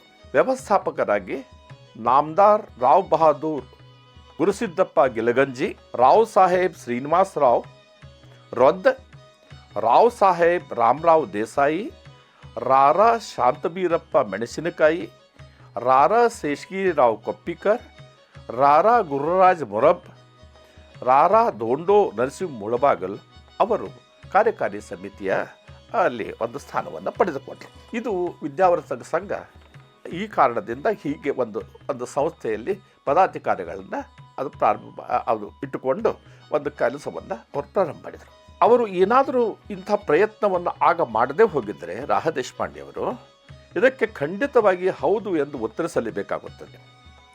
ಅವರು 1887ರಲ್ಲಿ ಮೊಟ್ಟ ಮೊದಲು ಯಾವಾಗ ಒಂದು ಸಾಂಘಿಕ ಪ್ರಯತ್ನ ಬೇಕು, ಮರಾಠಿಗರ ವಿರುದ್ಧ ನಾವು ಒಂದು ಸಾಂಘಿಕ ಪ್ರಯತ್ನ ಬೇಕು ಅಂದಾಗಲೇ ಯಾವಾಗ ಅದರ 1887 26 ವರ್ಷದ ತರುಣ 3 ವರ್ಷಗಳ ಸತತವಾಗಿ 3 ವರ್ಷಗಳ ಕಾಲ ಇದರ ಬಗ್ಗೆ ಕುರಿತಾಗಿ ವಿಚಾರ ಮಾಡಿದರು. ಹೇಗಿರಬೇಕು ಹುಟ್ಟುವ ಕರ್ನಾಟಕ ವಿದ್ಯಾವರ್ಧಕ ಸಂಘ ಹೇಗಿರಬೇಕು ಎಂಬುದು ಸ್ಪಷ್ಟವಾದ ಚಿಂತನೆ ಆವಾಗ ಅವರಲ್ಲಿ ಮೂಡಿತ್ತು. ಅದಕ್ಕಾಗಿ ಅವರೇನು ಮಾಡಿದರು, ತಮ್ಮ ಸಮಾನ ಮನಸ್ಕರಿಂದ ಪ್ರಾರಂಭಿಸಲ್ಪಡುವ ಸಂಸ್ಥೆಗೆ ಸ್ಪಷ್ಟ ರೂಪರೇಖೆಗಳನ್ನು ಆಗಲೇ ಸಿದ್ಧಪಡಿಸಿಕೊಂಡಿದ್ದರು. ಈ ಕಾರಣದಿಂದಾಗಿ ಸಂಸ್ಥೆಯ ಹುಟ್ಟು ಪರಿಣಾಮಕಾರಿ ಪ್ರಭಾವ ವಲಯವನ್ನು ಸೃಷ್ಟಿಸಿತು. ಕರ್ನಾಟಕ ವಿದ್ಯಾವರ್ಧಕ ಸಂಘ ಒಟ್ಟು ಆಶಯ, ಕರ್ನಾಟಕ ವಿದ್ಯಾವರ್ಧಕ ಸಂಘ ಯಾಕೆ ಹುಟ್ಟಿತು, ಅದರಿಂದ ಏನಾಯಿತು, ಅದರಿಂದ ಆದ ಪರಿಣಾಮ ಏನು, ಕರ್ನಾಟಕ ವಿದ್ಯಾವರ್ಧಕ ಸಂಘ ಹುಟ್ಟಿದ ದಿನದಿಂದ ಮುಂದೆ ಆದ ಪರಿಣಾಮವೇನು, ಕನ್ನಡಿಗರಲ್ಲಿ ಯಾವ ರೀತಿಯಿಂದ ಜಾಗೃತಿಯನ್ನು ಮೂಡಿಸಿತು ಎಂಬ ಮಾತುಗಳನ್ನು ಇಲ್ಲಿ ಹೇಳಬೇಕಾಗಿದೆ. ಅಲ್ಲಿ ಹೇಳ್ತಾರೆ, ಕನ್ನಡ ಭಾಷೆ ಸಂಸ್ಕೃತಿ ಮತ್ತು ಹಬ್ಬಿ ಹರಡಬೇಕು, ಅದು ಮೊದಲೇ ಆಶಯ. ಕನ್ನಡದ ಜನ ಕನ್ನಡದ ಬಗ್ಗೆ ಅಭಿಮಾನ ಪಟ್ಟುಕೊಳ್ಳುವಂತಾಗಬೇಕು. ಅದಕ್ಕಾಗಿ ಕರ್ನಾಟಕ ವಿದ್ಯಾವರ್ಧಕ ಸಂಘದ ಮೊದಲು ಎಲ್ಲದಕ್ಕಿಂತ ಹೆಚ್ಚು ರಾ ದೇಶಪಾಂಡೆ ಅವರು ಕಂಡಿದ್ರು, ಇಷ್ಟೆಲ್ಲ ನಾವು ಕನ್ನಡದ ಸಂಸ್ಥೆಯನ್ನು ಹುಟ್ಟು ಹಾಕ್ತೇವೆ, ಆದರೆ ಕನ್ನಡದ ಪುಸ್ತಕಗಳೇ ಇರಲಿಲ್ಲ ಆಗಿನ ಕಾಲದಲ್ಲಿ. ಯಾವಾಗೋ ಇಡೀ ವರ್ಷದಲ್ಲಿ ಒಂದು 10 ಪುಸ್ತಕಗಳು ಪ್ರಕಟ ಆಗಬೇಕಾದ್ರೆ ಭಾಳ ತೊಂದರೆಗೆ ಒಳಗಾಗುವಂಥ ಸ್ಥಿತಿ ಇತ್ತಲ್ಲ. ಕನ್ನಡದಲ್ಲಿ ಪುಸ್ತಕಗಳೇ ಇರಲಿಲ್ಲ. ಒಂದು ಭಾಷೆ ಬೆಳಿಬೇಕಾದ್ರೆ ಪುಸ್ತಕಗಳು ಬೇಕಾಗ್ತದೆ, ಆ ಭಾಷೆಗೆ ಬೆಳೆಯೋದಕ್ಕೆ ಪುಸ್ತಕ ಬೇಕಲ್ಲ. ಅದಕ್ಕಾಗಿ ಮೊಟ್ಟ ಮೊದಲು ಅವರು ವಿದ್ಯಾವರ್ಧಕ ಸಂಘವನ್ನು ಸ್ಥಾಪಿಸಿದಾಗ ಮೊಟ್ಟ ಮೊದಲ ಅದು ಗೊತ್ತುವಳಿ ಏನು ಮಾಡಿಕೊಂಡ್ರು ಅಂದರೆ, ಅದಕ್ಕಾಗಿ ಕರ್ನಾಟಕ ವಿದ್ಯಾವರ್ಧಕ ಸಂಘದ ಮೊದಲು ಪುಸ್ತಕ ಪ್ರಕಟಣೆ ಕಾರ್ಯವನ್ನು ಅವರು ಕೈಗೆತ್ತಿಕೊಂಡ್ರು. ಅದು 1892ರಲ್ಲೇ ಧೊಂಡೋ ನರಸಿಂಹ ಮುಳ್ಬಾಗಿಲವರ ಉತ್ತರ ರಾಮಚರಿತವನ್ನು ಪ್ರಕಟ ಮಾಡಿಬಿಟ್ರು. ಆದರೆ ಮೊಟ್ಟ ಮೊದಲು ಪ್ರಕಟಣೆಯ ಕಾರ್ಯವನ್ನು ಕರ್ನಾಟಕ ವಿದ್ಯಾವರ್ಧಕ ಸಂಘ ಅದನ್ನು ಪ್ರಾರಂಭಿಸಿದರು. ಅದಾದ ನಂತರ ಕೆಲವೊಂದು ಮಹತ್ವದ ನಿರ್ಣಯಗಳನ್ನು ತಗೊಂಡಾರೆ. ಮುಂದೆ ಬಹಳ ಎಷ್ಟು ಮಹತ್ವದ್ದು ಒಂದು ಈಗಲೂ ಕೂಡ ಅದು ನಮಗೆ ಮಹತ್ವದ್ದು ಅಂತ ಅನ್ನಿಸ್ತದೆ. ಯಾಕಂದರೆ ಅವರು ಹೇಳ್ತಾರೆ, ಸಾರ್ವಜನಿಕ ಸಭೆ ಸಮಾರಂಭಗಳು ಕನ್ನಡದಲ್ಲಿಯೇ ನಡೆಯಬೇಕು, ಮಾಧ್ಯಮಿಕ ಮಟ್ಟದ ಶಿಕ್ಷಣ ಕನ್ನಡದಲ್ಲಿಯೇ ಆಗಬೇಕು. ನೋಡಿ ಇಲ್ಲಿ ಎಷ್ಟು ಮಹತ್ವದ್ದು ಅಂದರೆ, 1893-94ರಲ್ಲಿ ರಾ ದೇಶಪಾಂಡೆ ಅಂತ ಒಬ್ಬ ಮೇಧಾವಿ ಎಲ್ಲ ಮಾಧ್ಯಮಿಕ ಅಂದರೆ ಹೈಸ್ಕೂಲ್ ಶಿಕ್ಷಣದ ಮುಗಿಯುವವರೆಗೂ ಕನ್ನಡ ಮಾಧ್ಯಮದಲ್ಲಿಯೇ ಶಿಕ್ಷಣ ಆಗಬೇಕು ಅಂತ ಹೇಳಿದರು. ಆಗ ಶಾಲೆಗಳಿರಲಿಲ್ಲ. ಆಗ ತಾನೇ ಕನ್ನಡದ ಶಾಲೆಗಳು ಪ್ರಾರಂಭವಾಗಿದ್ದರು. ಡೆಪ್ಟಿ ಚನ್ನಬಸಪ್ಪನವರಿಂದ ಅದು ಪ್ರಾರಂಭವಾಗಿ ಅದು ಮುಂದೆ ಬೆಳೆದು ಬರ್ತಾ ಇತ್ತು ಒಂದಾದರೆ, ಈಗ ನಮ್ಮ ಕರ್ನಾಟಕ ರಾಜ್ಯದಲ್ಲಿ 56,000ಕ್ಕೂ ಮಿಕ್ಕಿ ಹೈಸ್ಕೂಲುಗಳಿವೆ. ಆದರೆ ಆ 56,000 ಶಾಲೆಗಳಿಗೆ ಹೋಗುವುದಕ್ಕೆ ವಿದ್ಯಾರ್ಥಿಗಳಿಲ್ಲ. ವಿದ್ಯಾರ್ಥಿಗಳ ಕೊರತೆಯಿಂದಾಗಿ ಈಗ ಆ ಹುಟ್ಟು ಹಾಕಿದ 56,000ಕ್ಕೂ ಹೆಚ್ಚು ಕನ್ನಡ ಶಾಲೆಗಳು ಈಗ ವಿದ್ಯಾರ್ಥಿಗಳ ಬರುವಿಗಾಗಿ ಕಾದು ನಿಂತಿದ್ದಾವೆ. ಇದು ದುರ್ದೈವ. ಇದು ಆಗಬಾರ್ದಾಗಿತ್ತು. ಇದು ಯಾಕಾಯಿತು ಅಂದರೆ, ಇಲ್ಲಿ ಹೇಳ್ತಾರೆ, ಮಾಧ್ಯಮಿಕ ಶಿಕ್ಷಣ ಕನ್ನಡದಲ್ಲಿಯೇ ಆದರೆ ನಮ್ಮ ಮುಂದಿನ ಶಿಕ್ಷಣದ ಮಟ್ಟ ಭದ್ರ ಬುನಾದಿ ಹಾಕ್ತದೆ ಎಂಬುದು ಸ್ಪಷ್ಟವಾದ ಚಿಂತನೆ ನಮ್ಮ ರಾ ದೇಶಪಾಂಡೆ ಅವರಿಗೆ ಆಗಿತ್ತು. ಆದರೆ ಅದು ಈಗ ಸಫಲಗೊಳ್ಳಬೇಕು, ಇನ್ನೂ ಸಫಲಗೊಳ್ಳಬೇಕು ಅಂದಮೇಲೆ ಕರ್ನಾಟಕದಲ್ಲಿರ್ತಕ್ಕಂಥ ಶಾಲೆಗಳು ತಮ್ಮ ಶಿಕ್ಷಣ ಮಟ್ಟವನ್ನು ಇನ್ನೂ ಹೆಚ್ಚು ಎತ್ತರಿಸಿಕೊಂಡಾಗ ಮಾತ್ರ ಅಲ್ಲಿ ವಿದ್ಯಾರ್ಥಿಗಳು ಬರಲಿಕ್ಕೆ ಸಹಾಯಕ ಆಗುತ್ತದೆ ಅಂತದೆ. ಯಾಕಂದರೆ ಅಲ್ಲಿ ಇರ್ತಕ್ಕಂಥ ಶಾಲೆಯ teachers they are all very highly qualified ಇರುವಂಥ ಟೀಚರ್ಸ್ ಇದ್ದಾರೆ, ಎಲ್ಲವೂ ಇದೆ. ಆದರೆ ಕಾರಣಾಂತರದಿಂದ ಅಲ್ಲಿ ವಿದ್ಯಾರ್ಥಿಗಳನ್ನು ಸೆಳೆಯಬೇಕಾದಂಥ ಕೆಲಸ ರಾ ದೇಶಪಾಂಡೆಯವರ ಕಂಡ ಕನಸು ಈಗ ನನಸಾಗಬೇಕಾಗಿದೆ. ಅತ್ಯಂತ ಮಹತ್ವದ ಕಾರ್ಯ ಇನ್ನೊಂದು ಮಾಡಿದ್ದವರು ಅಂದರೆ, 1895ರಷ್ಟು ಅವಧಿ ಹಿಂದೆಯೇ ಒಂದು ಮಾಸಿಕ ಪತ್ರಿಕೆ ಬೇಕು, ಅಥವಾ ತ್ರೈಮಾಸಿಕೆನೋ ಯಾವುದೋ ಒಂದು ಪತ್ರಿಕೆ ಬೇಕು ರೆಗ್ಯುಲರ್ ಆಗಿ. ಅಂದರೆ ಅದು ಒಂದು ನಿರ್ಧಾರಿತ ಅವಧಿಯಲ್ಲಿ ಒಂದು ಮಾಸಿಕ ಸಂಚಿಕೆ ಬರ್ತಾ ಹೋದರೆ, ಅದು ಕನ್ನಡದ ಒಂದು ಪತ್ರಿಕೆ ಬರೋದಾದರೆ ಕನ್ನಡದ ಜನರ ಬಗ್ಗೆ, ಕನ್ನಡದ ಜನರಲ್ಲಿ ಕನ್ನಡದಲ್ಲಿ ಏನೇನು ಆಗ್ತಾ ಇದೆ, ಯಾವ್ಯಾವ ಅವಸ್ಥಾಂತರಗಳನ್ನು ಕಾಣ್ತಾ ಇದೆ, ಕನ್ನಡದ ಭಾಷೆ ಹೇಗೆ ಬೆಳೀತಾ ಇದೆ, ಕನ್ನಡದಲ್ಲಿ ಯಾವ ರೀತಿಯಿಂದ ಒಂದು ಸಾಹಿತ್ಯ ಬೆಳೆದು ಬರ್ತಾ ಇದೆ, ಅದೇ ರೀತಿಯಿಂದ ವ್ಯಾಕರಣ ಬೆಳೀತಾ ಇದೆ, ಇದ್ರ ಬಗ್ಗೆ ಸ್ಪಷ್ಟವಾದ ಚಿಂತನೆ ಇರಲಿ ಅನ್ನೋ ಕಾರಣಕ್ಕಾಗಿ 1895ರಲ್ಲಿ ಅದು ರೆಸೊಲ್ಯೂಷನ್ ಪಾಸ್ ಮಾಡಿದರು, ಗೊತ್ತುವಳಿ ಪಾಸ್ ಮಾಡಿದರು. ಮುಂದೆ 1896ರಲ್ಲಿ ಮೊಟ್ಟ ಮೊದಲು ವಾಗ್ಭೂಷಣ ಎಂಬ ಒಂದು ಒಂದು ಮಾಸಿಕ ಪತ್ರಿಕೆಯನ್ನು ಅವರು ಪ್ರಾರಂಭಿಸಿದರು. ಇದು ಬಹಳ ಮಹತ್ವದ್ದು. 1896ರಲ್ಲಿ ಒಂದು ಸಂಸ್ಥೆಯಿಂದ ಒಂದು ಕನ್ನಡದ ಒಂದು ಪತ್ರಿಕೆ ಹೊರಬರುವಂತಾಯಿತು. ಅದರಿಂದ ನಮ್ಮ ಇಡೀ ಕನ್ನಡಿಗರ ಮೇಲೆ, ಕನ್ನಡದ ಅಭಿಮಾನದ ಮೇಲೆ ಬಹಳ ಮಹತ್ತರವಾದ ಪರಿಣಾಮವನ್ನು ಬೀರಿತು. ಜನ ಅದಕ್ಕಾಗಿ ಕಾದು ಕುಳಿತುಕೊಳ್ಳುವಂಥ ಕಾಲಘಟ್ಟ ಅದಾಗಿತ್ತು. ಆದರೆ ಮುಂದೆ 1905-6ರಲ್ಲಿ ಸಣ್ಣ ಒಂದು 10 ವರ್ಷ ಅವಧಿಯಲ್ಲಿ ಆಲೂರು ವೆಂಕಟರಾಯರು ಕನ್ನಡದ ಒಂದು ಕೇಂದ್ರ ಬಿಂದುವಾಗಿದ್ದರಲ್ಲ, ಆ ಮಹತ್ವದ ವ್ಯಕ್ತಿ 1906ರಲ್ಲಿ ವಾಗ್ಭೂಷಣ ಪತ್ರಿಕೆಯ ಕರ್ಣಧಾರತ್ವವನ್ನು ವಹಿಸಿದರು. ಅದೇ ನೋಡಿ 1906ರಲ್ಲಿ ಕರ್ನಾಟಕ ಕುಲಪುರೋಹಿತ ಆಲೂರು ವೆಂಕಟರಾಯರು ಅದೇ ವೇದಿಕೆಯಿಂದ ಅದೇ ವಾಗ್ಭೂಷಣದ ಸಂಚಿಕೆಯಲ್ಲಿ ಒಂದು ಮಹತ್ವದ ಮಾತನ್ನು ಬೀಜವನ್ನು ಬಿತ್ತಿದರು, ಮಹತ್ವದ ಮಾತನ್ನು ಹೇಳಿದರು. ಅದೇ ಕರ್ನಾಟಕ ಏಕೀಕರಣದ ಚಳವಳಿಯನ್ನು ಅದರ ಮೂಲಕವೇ ಪ್ರಾರಂಭಿಸಿದರು. ಕರ್ನಾಟಕ ಏಕೀಕರಣಗೊಳ್ಳಬೇಕು ಎಂಬ ಆಶಯವನ್ನು ಮೊಟ್ಟ ಮೊದಲು ಬಿತ್ತಿದವರು ಆಲೂರು ವೆಂಕಟರಾಯರು ವಾಗ್ಭೂಷಣ ಪತ್ರಿಕೆಯಿಂದಲೇ. ಇದು ಬಹಳ ಮಹತ್ವದ್ದು. ಅಂದರೆ ಕರ್ನಾಟಕ ವಿದ್ಯಾವರ ಸಂಘ ಕರ್ನಾಟಕ ಏಕೀಕರಣಕ್ಕಾಗಿ ಏನನ್ನು ಮಾಡಿತು ಅನ್ನೋದಕ್ಕೆ ಹೇಳಬೇಕಾದ್ರೆ ಈ ಮಾತುಗಳನ್ನು ಹೇಳೋದು ಬಹಳ ಸೂಕ್ತ ಅಂತ ಅನ್ನಿಸ್ತದೆ ನನಗೆ. ಅದರ ಬೆಳೆ ತೆಗೆಯಲು ತಮ್ಮ ಜೀವನವನ್ನೇ ಮುಡಿಪಾಗಿಟ್ಟರು. ಮುಂದೆ ಇಡೀ ತಮ್ಮ ಜೀವನವನ್ನು ಆಲೂರು ವೆಂಕಟರಾಯರು ಕರ್ನಾಟಕ ಏಕೀಕರಣಕ್ಕಾಗಿ ಮುಡಿಪಾಗಿಟ್ಟರು. ಇನ್ನೊಂದು ಬಹಳ ಮಹತ್ವದ ಕೆಲಸ ಕರ್ನಾಟಕ ವಿದ್ಯಾವರ ಸಂಘದಿಂದ ಆದದ್ದೇನು ಅಂದರೆ, ಇವೆಲ್ಲ ನಮ್ಮ ರಾಹ ದೇಶಪಾಂಡೆ ಅವರು ಕಂಡ ಕನಸುಗಳೇ. 1987 ಮತ್ತು 8ರೊಳಗೆ ಕನ್ನಡ ಗ್ರಂಥಕರ್ತರ ಸಮ್ಮೇಳನ ಅಂತ ಒಂದು ಮಾಡಿದರು. ಆ ಕನ್ನಡ ಗ್ರಂಥಕರ್ತರ ಸಮ್ಮೇಳನ ಬಹಳ ಮಹತ್ವದ್ದು. ಯಾಕೆ ಅಂತಂದರೆ, ನಮ್ಮಲ್ಲಿ ಬೇರೆ ಬೇರೆ ರೀತಿಯಿಂದ ಕನ್ನಡವನ್ನು ನಾವು ಆಡೋ ಭಾಷೆ ಕನ್ನಡವೇ ಆದರೂ ಸಹಿತ ನಾನು ಈಗ ಮಾತನಾಡುತ್ತಿರುವ ಭಾಷೆ ಧಾರವಾಡ ಕಡೆಯ ಭಾಷೆ, ಧಾರವಾಡದ ಉತ್ತರ ಕರ್ನಾಟಕ ಜನರು ಆಡುವ ಭಾಷೆ. ಅದೇ ಉತ್ತರ ಕರ್ನಾಟಕದಲ್ಲಿ ಇರ್ತಕ್ಕಂಥ ಬಿಜಾಪುರದಲ್ಲಿ ಮಾತನಾಡೋ ಭಾಷೆ ಬೇರೆ ಇರ್ತದೆ, ಬೆಳಗಾವಿಯಲ್ಲಿ ಆಡೋ ಭಾಷೆ ಬೇರೆ ಇರ್ತದೆ. ಅಂದರೆ 20 ಕಿಲೋಮೀಟ್ರು ಅಥವಾ 20 ಮೈಲಿಗೂ ಭಾಷೆ ಬದಲಾಗ್ತಾ ಹೋಗ್ತದೆ. ಒಂದು ಮಾತು ಬೇರೆ, ಅದು ಬೇರೆ. ಅದು ಒಟ್ಟಾರೆಯಾಗಿ ಉತ್ತರ ಕರ್ನಾಟಕದ ಭಾಷೆ ಒಂದಿದ್ದರೆ, ಮಂಗಳೂರು ಭಾಗದ ಜನರು ಮಾತಾಡುವಂಥ ಭಾಷೆ ಕನ್ನಡ ಭಾಷೆ, ಅದು ಕನ್ನಡ ಭಾಷೆಯಾಗಿತ್ತು. ಆದರೆ ಅದು ಕನ್ನಡದ ಭಾಷೆಯ ಸ್ಟೈಲ್ ಅದು ಒಂದು ರೀತಿಯಿಂದ ಬೇರೆ ಬೇರೆ ಇದೆ. ಮತ್ತು ದಕ್ಷಿಣದ ಕರ್ನಾಟಕದಲ್ಲಿ ಆಡುವ ಭಾಷೆ ಬೇರೆ ಇತ್ತು. ಬೇರೆ ಬೇರೆ ಕಡೆ ಗುಲ್ಬರ್ಗ ಭಾಗದಲ್ಲಿ ಮಾತನಾಡುವಂಥ ಕನ್ನಡ ಭಾಷೆ ಬೇರೆ ಇತ್ತು. ಈ ಎಲ್ಲ ಭಾಷೆಗಳು ಕನ್ನಡವೇ, ಅದು ಕನ್ನಡವನ್ನೇ ಮಾತನಾಡ್ತಿದ್ರು.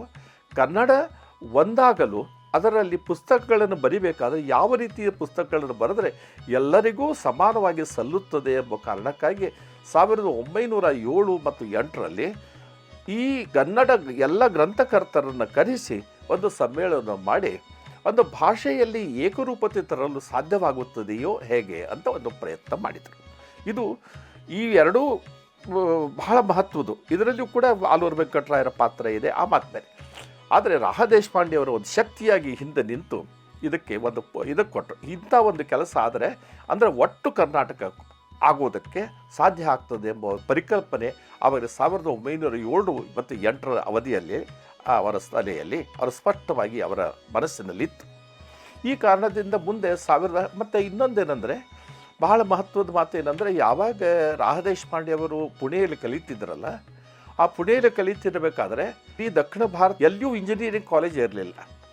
ಆ ಸಮಯದಲ್ಲಿ ಸರ್ ವಿಶ್ವೇಶ್ವರಯ್ಯನವರು ಅಲ್ಲಿ ಪುಣೆಯಲ್ಲಿ ವಿದ್ಯಾರ್ಥಿಯಾಗಿದ್ದಾಗ ರಾಹ ದೇಶಪಾಂಡೆಯವರ ಜೊತೆಗೆ ಅವರ ಸಂಪರ್ಕ ಬಂತು. ಅದೇ ಅವರ ಹಾಸ್ಟೆಲ್ನಲ್ಲೇ ಇರ್ತಿದ್ರು.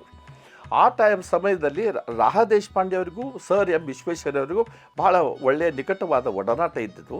ಮತ್ತು ಮುಂದೆ 1912 ನಂತರ 13 ನಂತರ ಅವರು ಮೈಸೂರಿನ ದಿವಾನರಾದಾಗ ರಾಹ ದೇಶಪಾಂಡೆಯವರನ್ನು ಅಲ್ಲಿ ಅವರು ಮೈಸೂರಿಗೆ ಕರೆಸಿಕೊಂಡ್ರು.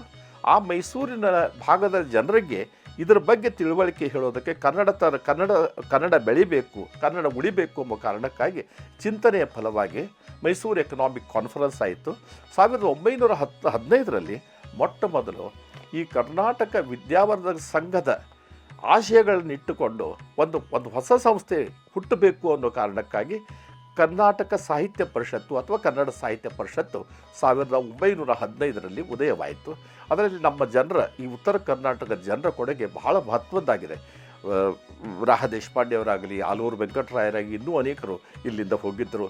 ಅವರ ಎಲ್ಲ ಚಿಂತನೆಗಳ ಫಲವಾಗಿ 1915ರಲ್ಲಿ ಅದು ಒಂದು ಕನ್ನಡ ಸಾಹಿತ್ಯ ಪರಿಷತ್ತು ಉಗಮ ಹೋಯಿತು.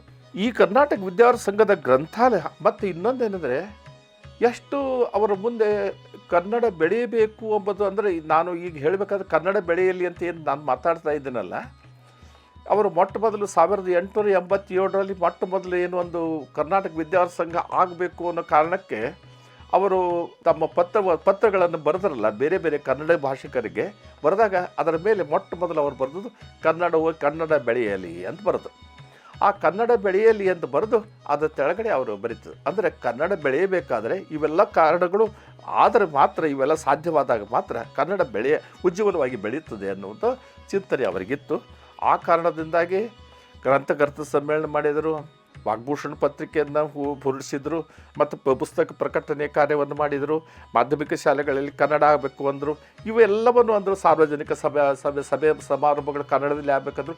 ಎಲ್ಲವೂ ವಾತಾವರಣ, ಇಲ್ಲಿಯ ಸುತ್ತಮುತ್ತಲಿನ ಎಲ್ಲವೂ ವಾತಾವರಣ ಕನ್ನಡಮಯವಾಗಬೇಕು ಎಂಬ ಸ್ಪಷ್ಟ ಚಿಂತನೆ ಇತ್ತು. ಅದರೊಂದಿಗೆ ಗ್ರಂಥಾಲಯ ಚಳವಳಿಯನ್ನು ಕೂಡ ಅವರು ರೂಪಿಸಿದರು. ಕರ್ನಾಟಕ ವಿದ್ಯಾರ್ಥಿ ಸಂಘ ಇಲ್ಲ ಗ್ರಂಥಾಲಯ ಚಳವಳಿ ರೂಪಿಸುವುದರ ಮೂಲಕ ಅನೇಕ ಪುಸ್ತಕಗಳು ಹೊರಬರತೊಡಗಿದವು. ಮತ್ತು ಅದರ ಜೊತೆಗೆ ಕರ್ನಾಟಕ ಕಾಲೇಜು ಸ್ಥಾಪನೆಗೂ ಕೂಡ ಅದು ಸಹಾಯ ಮಾಡಿತು. ಕರ್ನಾಟಕ ವಿಶ್ವವಿದ್ಯಾಲಯ ಮುಂದೆ ಪ್ರಾರಂಭವಾಗೋದಕ್ಕೆ ಅದು ಸಹಾಯ ಆಯಿತು. ಅನೇಕ ಇಂಥ ಒಂದು ಮಹತ್ವದ ಸಂಸ್ಥೆಗಳಿಗೆ ಅನೇಕ ವಿದ್ಯಾಸಂಸ್ಥೆಗಳಿಗೆ ಹುಟ್ಟು ಹಾಕೋದಕ್ಕೆ ಕರ್ನಾಟಕ ವಿದ್ಯಾವರ್ಧಕ ಸಂಘ ಒಂದಿಲ್ಲ ಒಂದು ರೀತಿಯಿಂದ ನೇರವಾಗಿ ಅಪ್ರತ್ಯಕ್ಷವಾಗಿ ಬಹಳ ಸಹಾಯವನ್ನು ಮಾಡಿದ ಕಾರಣದಿಂದಾಗಿ ಎಲ್ಲವೂ ನಮ್ಮ ಉತ್ತರ ಕರ್ನಾಟಕ ಭಾಗದಲ್ಲಿ ಬರುವಂತಾಯಿತು. ಕನ್ನಡದ ಮನಸ್ಸುಗಳು ಒಂದಾದವು. ಕನ್ನಡಿಗರು ಕನ್ನಡವನ್ನು ಮಾತನಾಡುವಂತಾಯಿತು. ಮುಂದೆ ಕರ್ನಾಟಕ ಏಕೀಕರಣ ಪ್ರಖರವಾದಾಗ ಕರ್ನಾಟಕ ಆಗಬೇಕಾದಂಥ ಸಂದರ್ಭನೇ ಇತ್ತು. ಈ ಆಶಯಗಳ ಎಲ್ಲ ಒಟ್ಟುಗೂಡಿ ಅದರ ಫಲಿತಾಂಶ ಬಂದದ್ದು 1956ರ ನವೆಂಬರ್ 1ರಂದು ಹರಿದು ಹಂಚಿ ಹೋದ ಕನ್ನಡ ನಾಡು ಮೊಟ್ಟ ಮೊದಲನೇ ಬಾರಿ ಒಂದಾಯಿತು. ಅದು ಮೈಸೂರು ಅಂತ ಅದಕ್ಕೆ ಹೆಸರಿಟ್ಟು. ಆದರೆ 1890ರ ಅವಧಿಯಲ್ಲೇ ನಮ್ಮ ರಾಹ ದೇಶಪಾಂಡೆಯವರು ಅದಕ್ಕೆ ಹೆಸರಿಡಬೇಕಾದ್ರೆ ಕರ್ನಾಟಕ ವಿದ್ಯಾವರ್ಧಕ ಸಂಘ ಅಂತ ಹೆಸರಿಟ್ಟಿದ್ದಾರೆ. ಅಂದರೆ ಕರ್ನಾಟಕ ಎಂಬ ಶಬ್ದ ಭಾಳ ಅತ್ಯಂತ ಹಳೆಯದಾದಂಥ ಶಬ್ದ. ಅದು ಕರ್ನಾಟಕ ಅಂದರೆ ಭಾಷೆ, ಸಂಸ್ಕೃತಿ, ಇಡೀ ಪರಂಪರೆಯನ್ನು ಕಟ್ಟಿಕೊಡ್ತದೆ. ಆ ಕರ್ನಾಟಕ ಶಬ್ದ ಅನೇಕ ಅರ್ಥಗಳ ವ್ಯಾಪ್ತಿಯನ್ನು ಹೊಂದಿದಂಥ ಶಬ್ದ. ಅದಕ್ಕೆ ಕರ್ನಾಟಕ ಸೂಕ್ತವಾದಂಥ ಶಬ್ದ ಇತ್ತು ಅನ್ನೋ ಕಾರಣಕ್ಕಾಗಿ ಅದಕ್ಕೆ ಕರ್ನಾಟಕ ವಿದ್ಯಾವರ್ಧಕ ಸಂಘ ಅಂತ ಹೇಳಿದರು. ಹಾಗಾಗಿ ಮೈಸೂರು ಆದಾಗ ಅನೇಕ ಜನರಲ್ಲಿ ಒಂದು ರೀತಿಯಿಂದ ಇದು ಮೈಸೂರು ಆಗಬಾರ್ದಾಗಿತ್ತು, ಮೈಸೂರು ರಾಜ್ಯ ಆಗೋದು ಬದಲು ಕರ್ನಾಟಕ ರಾಜ್ಯ ಆಗಬೇಕು ಎಂಬುದು ಕನಸಿತ್ತು. ಆ ಕನಸು 1973ರಲ್ಲಿ ನಮ್ಮ ಮುಂದೆ ಅದಾಯಿತು. ಅದು ಬಹಳ ಸಂತೋಷ. ಈಗ ಕರ್ನಾಟಕ ರಾಜ್ಯವಾಗಿ ನಮ್ಮ ಮುಂದೆ ನಿಂತಿದೆ. ನಾವೆಲ್ಲರೂ ಕನ್ನಡಿಗರು, ಕರ್ನಾಟಕ ರಾಜ್ಯಕ್ಕೆ ಸಂಬಂಧಿಸಿದವರು ಅಂತ ಹೆಮ್ಮೆಯಿಂದ ಹೇಳಿಕೊಳ್ಳುವಂತಾಗಿದೆ. ಈ ಕರ್ನಾಟಕ ವಿದ್ಯಾವರ್ಧಕ ಸಂಘ ಏನು ಸ್ಥಾಪಿಸಿದ್ರಲ್ಲ, ಇದಕ್ಕೆ ಅವಶ್ಯಕವಾಗಿ ದುಡ್ಡಿನ ಅವಶ್ಯಕತೆ ಇದ್ದೇ ಇರ್ತದೆ. ದುಡ್ಡು ಬೇಕಾಗ್ತದೆ. ಮೊದಲೆಲ್ಲ ಆಯಿತು, ಕುಡಿಸಿದ್ರು, ದುಡ್ಡಾಗಿತ್ತು, ಎಲ್ಲ ಆಯಿತು. ಆದರೂ ಸಹಿತ ಒಂದು ಕಟ್ಟಡ ಬೇಕಾಗಿತ್ತಲ್ಲ. ಅವರು ಮೈಸೂರು ಮಹಾರಾಜರಿಂದ ಆ ದುಡ್ಡನ್ನು ತರಿಸಿಕೊಂಡು ಒಂದು ಕಟ್ಟಡವನ್ನು ಕಟ್ಟಿದರು. ಆ ಕಟ್ಟಡವನ್ನು ಕಟ್ಟಿದ್ದರ ಫಲವಾಗಿ ಅನೇಕ ಸಂಸ್ಥೆಗಳು, ಸಾಹಿತ್ಯಿಕ ಚಟುವಟಿಕೆಗಳು ಕರ್ನಾಟಕ ವಿದ್ಯಾವರ್ಧಕ ಸಂಘದಲ್ಲಿ ಪ್ರಾರಂಭವಾಗೋದಕ್ಕೆ ಶುರುವಾದವು. ಅದು ಪ್ರಾರಂಭವಾದವು. ಅನೇಕ ಸಾಹಿತ್ಯ ಮಂಟಪಗಳು ಹುಟ್ಟುಕೊಂಡು ಅನೇಕ ಸಾಹಿತ್ಯ ಚಟುವಟಿಕೆಗಳು, ಬೇರೆ ಬೇರೆ ಕೆಲಸಗಳು, ಅನೇಕ ಭಾಷಣಗಳು ಅದು ಬಹಳ ಕೇಂದ್ರ ಬಿಂದುವಾಗಿ ಪರಿಣಮಿಸಿದ್ದರಿಂದ ಅಲ್ಲಿ ಅನೇಕ ಚಟುವಟಿಕೆಗಳು, ಕನ್ನಡದ ಚಟುವಟಿಕೆಗಳು ನಿರಂತರವಾಗಿ ನಡೆಯತೊಡಗಿದವು. ಹೀಗಾಗಿ ಕನ್ನಡ ಭಾಷೆ ಒಂದು ರೀತಿಯ ಜಾಗೃತಾವಸ್ಥೆಯನ್ನು ತಲುಪಿದಂಥ ಒಂದು ಬಹಳ ಸಂತಸದ ಕಾಲವನ್ನು ನೋಡುವಂಥ ದಿವಸಗಳನ್ನು ನಮ್ಮ ರಾಹ ದೇಶಪಾಂಡೆಯವರು ಕಂಡರು. ಆದರೆ ಅವರ ವೈಯಕ್ತಿಕ ಜೀವನ ಅಷ್ಟು ಪಾಪ ಸರಿಯಾಗಿರಲಿಲ್ಲ. ಅವರ ವೈಯಕ್ತಿಕ ಬದುಕಲ್ಲಿ ಅನೇಕ ದುಃಖಗಳನ್ನು ಕಂಡರು. ಮತ್ತು ಅದರ ಜೊತೆಗೆ ತಾವು ಕೆಲಸ ಮಾಡುತ್ತಿದ್ದ ಶಿಕ್ಷಣ ಇಲಾಖೆಯ ಇಂದ ದೊರೆತ ಕಿರುಕುಳದಿಂದಾಗಿ ಅವರು 22 ವರ್ಷದ ಅವಧಿಯಲ್ಲಿ 21 ಬಾರಿ ವರ್ಗಾವಣೆಗೊಂಡಿದ್ದಾರೆ. ಅಂದರೆ ಅಷ್ಟರ ಮಟ್ಟಿಗೆ ಒಂದು ರೀತಿಯಿಂದ ಅವರಿಗೆ ಯಾವ ಥರದ ಮುಂಬಡ್ತಿಯನ್ನು ಕೊಡದೇ ಇದೆ. ಅವರಿಗೆ ಎಷ್ಟು ತೊಂದರೆ ಕೊಡಬೇಕು ಅಂತ ಎಲ್ಲ ತೊಂದರೆಗಳನ್ನು ಅವರು ಪಟ್ಟರು. ಅದು ಅವರಿಗೆ ಅದು ಹುಟ್ಟಿದ ಶಾಪ ಅಂತ ತಿಳ್ಕೋಬಹುದು ನೀವು. ಅದು ಶಾಪ ಅಲ್ಲ, ಅದು ನಮ್ಮ ಕನ್ನಡಿಗರಿಗೆ ವರವಾಗಿ ಪರಿಣಮಿಸುವಂಥ ಒಂದು ಅಸಾಧಾರಣವಾದ ಕೆಲಸಕ್ಕಾಗಿ ಗಂಡಸಾದರೆ ನಿನ್ನ ಬಲಿ ಕೊಡುವಿ ಅಂತೇಳಿ ಏನು ಬೇಂದ್ರೆ ಕೇಳ್ತಾರಲ್ಲ, ಬೇಂದ್ರೆಯವರು ತಮ್ಮ ಕವಿತೆಯಲ್ಲೇ ಅದು ಕನಸಿನೊಳಗೆ ಒಂದು ಕನಸು ಅಂತ ಹೇಳ್ತಾರಲ್ಲ, ಗಂಡಸಾದರೆ ನಿನ್ನ ಬಲಿ ಕೊಡು. ಆ ರೀತಿ ಧೀರೋದಾತ್ತವಾಗಿ ಎದೆಸೆಟೆಸಿ ನಿಲ್ಲಿಸಬಹುದಂಥ ಸಾಮರ್ಥ್ಯ ರಾಹ ದೇಶಪಾಂಡೆ ಅವರಿಗಿತ್ತು ಅನ್ನೋ ಕಾರಣಕ್ಕೆ ರಾಹ ದೇಶಪಾಂಡೆ ಅವರು ಈ ಎಲ್ಲ ತೊಂದರೆಗಳನ್ನು ಅನುಭವಿಸಿಯೂ ಕೂಡ ಅವರು ಕನ್ನಡವನ್ನು ಕಟ್ಟಿದರು, ಕನ್ನಡವನ್ನು ಬೆಳೆಸಿದರು, ಕನ್ನಡವನ್ನು ಉಳಿಸಿದರು. ಈ ಕಾರಣಕ್ಕಾಗಿ ಅವರು ಪ್ರಾತಸ್ಮರಣೀಯರು ನಮ್ಮ ಮುಂದೆ ನೋಡಿ. ಇದೇ ಕರ್ನಾಟಕ ವಿದ್ಯಾವರ ಸಂಘ ಇದು ಆಯಿತು, ಕಟ್ಟಡ ಆಯಿತು, ಎಲ್ಲ ಆಯ್ತಲ್ಲ, ಅದು ಅನೇಕ ಚಟುವಟಿಕೆಗಳು ಆಗ್ತಾ ಇದ್ದವು ಅಂತ ಹೇಳಿದ್ನಲ್ಲ. 1911ರಲ್ಲಿ ಬಹಳ ಒಂದು ಮಹತ್ವದ ಘಟನೆ ನಡೆಯಿತು ಕರ್ನಾಟಕ ವಿದ್ಯಾವರ ಸಂಘದಲ್ಲಿ. ಅದು ರಾಹ ದೇಶಪಾಂಡೆ ಅವರ ಅಧ್ಯಕ್ಷತೆಯಲ್ಲಿ ಒಂದು BM ಶ್ರೀಕಂಠಯ್ಯನವರು ಮೊಟ್ಟ ಮೊದಲು ಒಂದು ಭಾಷಣವನ್ನು ಮಾಡಿದ್ದಾರೆ. ಕನ್ನಡ ಭಾಷೆ ತಲೆ ಎತ್ತುವ ಬಗ್ಗೆ 1911ರಲ್ಲಿ BM ಶ್ರೀಕಂಠಯ್ಯನವರು ಮಾತನಾಡಿದ ಕನ್ನಡ ಭಾಷೆ ತಲೆ ಎತ್ತುವ ಬಗ್ಗೆ ಎಂಬುದರ ಕುರಿತು ಮಾತನಾಡಿದ್ದು ಈಗಲೂ ಕೂಡ ಪ್ರಸ್ತುತವಾಗಿದೆ. ಅಂದರೆ ಅಷ್ಟು ಅದ್ಭುತವಾದ ಭಾಷಣವನ್ನು 1911ರಲ್ಲಿ BM ಶ್ರೀಕಂಠಯ್ಯನವರು ಕರ್ನಾಟಕ ವಿದ್ಯಾವರ ಸಂಘದ ವೇದಿಕೆಯ ಮೇಲೆ ಅವರು ಮಾಡಿದರು. ಆ ಭಾಷಣ ಹಾಗೂ ಕರ್ನಾಟಕ ವಿದ್ಯಾವರ ಸಂಘದ ಆಶಯಗಳು ಕನ್ನಡಿಗರಲ್ಲಿ ಬೇರೂರಿದಾಗ ಮಾತ್ರ ಅಖಂಡ ಕರ್ನಾಟಕ ಮತ್ತು ಹೊಸ ಚೈತನ್ಯ ಪಡೆದುಕೊಳ್ಳುತ್ತದೆ ಎಂಬುದು ನಿರ್ವಿವಾದವಾದದ್ದು. ಈ ಕನ್ನಡ ಕಟ್ಟುವ ಕಾರ್ಯದಲ್ಲಿ ಅಹರ್ನಿಶೆ ತಮ್ಮನ್ನು ತೊಡಗಿಸಿಕೊಂಡಿದ್ದರಂಗೆ ರಾಹ ದೇಶಪಾಂಡೆ ಅವರು ಈಗಾಗಲೇ ಹೇಳಿದೆ, ತಮ್ಮ 22 ವರ್ಷಗಳ ಸೇವಾವಧಿಯಲ್ಲಿ 21 ಬಾರಿ ವರ್ಗಾವಣೆ ಕಂಡರು ಅಂತ. ಅವರು ನಿವೃತ್ತಿಯ ಸಮೀಪದ ದಿವಸದಲ್ಲಿ ಒಬ್ಬ ಹಿರಿಯ ಬ್ರಿಟಿಷ್ ಅಧಿಕಾರಿ ಅವರಿಗೆ ಸಹಾಯ ಮಾಡಿದ ಅನ್ನೋ ಕಾರಣಕ್ಕೆ ಅವರಿಗೆ ಬರಬೇಕಾದಂಥ ಎಲ್ಲ ಒಂದು ಪ್ರಮೋಷನ್ಸು ಅಥವಾ ಅವರಿಗೆ ಏನು ಮುಂಬಡ್ತಿ ಬರಬೇಕಾಗಿತ್ತು ಅವನ್ನೆಲ್ಲ ಕೊಟ್ಟು ಅವರು ನಿವೃತ್ತರಾದರು.